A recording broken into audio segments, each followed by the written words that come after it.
આ છે અમદાવાદની ભવન્સ કોલેજ અને આ છે કનૈયાલાલ મુનશીની પ્રતિમા. ભવન કોલેજના પ્રાંગણમાં કનૈયાલાલ મુનશીની પ્રતિમા મૂકવામાં આવેલી છે. કનૈયાલાલ મુનશીને આપણે ગુજરાતી સાહિત્યના ખૂબ મોટા સાહિત્યકાર અને નવલકથાકાર તરીકે ઓળખીએ છીએ. પરંતુ કનૈયાલાલ મુનશીએ માત્ર સાહિત્ય સર્જનનું કામ જ નથી કર્યું, પણ બીજા અનેક મહત્વના કામો પણ કર્યા છે. એમનું સૌથી મહત્વનું એક કામ એ છે કે એમને 2 સંસ્થાઓની સ્થાપના કરી છે, જેમાં એક ભારતીય વિદ્યાભવન અને બીજી સાહિત્ય સંસદ. ભારતીય વિદ્યાભવન એ એક શૈક્ષણિક સંસ્થા છે અને સાહિત્ય સંસદ એ સાહિત્ય માટે કામ કરતી સંસ્થા છે.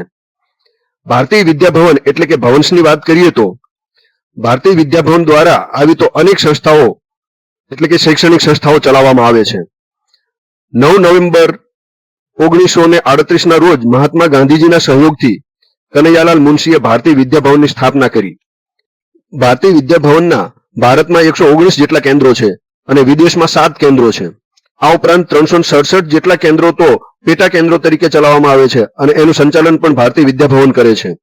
એટલે કનૈયાલાલ મુનશીએ માત્ર સાહિત્ય ક્ષેત્રે જ નહીં પણ રાજકારણ અને શિક્ષણ ક્ષેત્રે પણ મહત્વનું કામ કર્યું છે.